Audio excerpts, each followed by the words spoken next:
درود بر شما. امروز میخوایم بریم یک سیستم جدید کشاورزی رو نگاه کنیم. کشت هیدروپونیک یا به فارسی آبکشت، یعنی کشت بدون خاک و فقط با آب. این سیستم با اینکه جدیده ولی در کل دنیا پیدا میشه. این هم یک نوع گلخونه است، اما ارزان‌تر از گلخونه هایی که با خاک کار میکنن. و از همه مهمتر، اگر یک گلخونه هیدروپونیک درست پیاده بشه تا 90% مصرف آبش میاد پایین. یعنی این سیستم جون میده برای کره زمین جدید که آب شیرین کم پیدا میشه.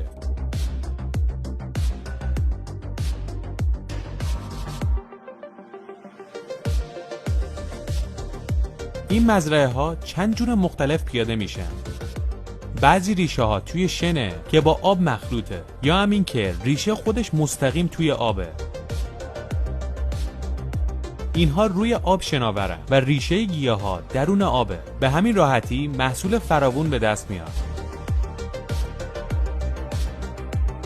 ولی همه اینها در صورتیه که یک مزرعه هیدروپونیک درست اجرا بشه. اگر درست اجرا نشه، نه تنها محصولات خوبی نمیده، بلکه هزینه هم درست میکنه، چون اون آب میشه مرداب. توی این مزرعه ها آب باید در حال حرکت باشه، یعنی بچرخه. و در حین چرخیدن باید بهش اکسیژن پمپ بشه، مثل آکواریوم. این حرکت اکسیژن اجازه نمیده که این آب بگنده.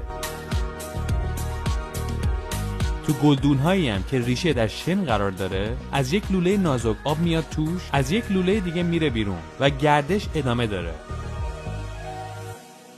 اینایی که تو آبه کارش اینه که اکسیژن رو فوت میکنه تو آب. کود هم اگر لازم باشه به آب اضافه میشه. و گردش مسیر این آبها فیلتر هم قرار داره که هر آتشخالی که توی آب افتاده بگیره به خودش و آب دوباره تمیز بشه بره جلو. سیستم های فیلتر یا یک توریه و یا هم این که از تو شنها رد میشه و فقط آب از اون طرف میاد بیرون.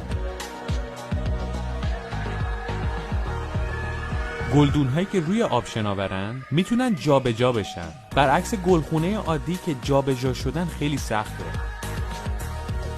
و به این صورت میتونی محصول رو ردیف کنی، یعنی اونهایی که رسیده تره بره جلو، عقبی ها نرسیده باشه و وقتی میرسه ته استخر کاملا رسیده است و موقع برداشتشه.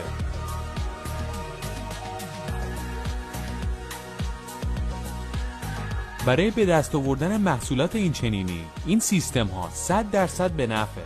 خیلی آب کمتری مصرف میکنن، خیلی برق کمی مصرف میکنن و همچنین محصولش هم تمیز و پاکه. یعنی سبزی نیستش که با یک آبی که شاید آلوده شده باشه آبیاری بشه. اونهایی که این مزرعه رو پیاده کردن میگن هزینه کمتر، درآمد بیشتر و به محیط زیست هم کمک بزرگی میشه. مزرعه های آبکشت یا هیدروپونیک انواع و اقسام داره. بعضی وقتا به صورت طبقاتیه، بعضی وقتا به صورت عمودیه.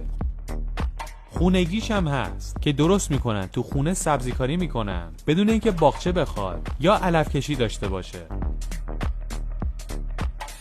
ما مختصری از این سیستم رو تعریف کردیم، ولی خیلی بیشتر در این باره میشه دونست.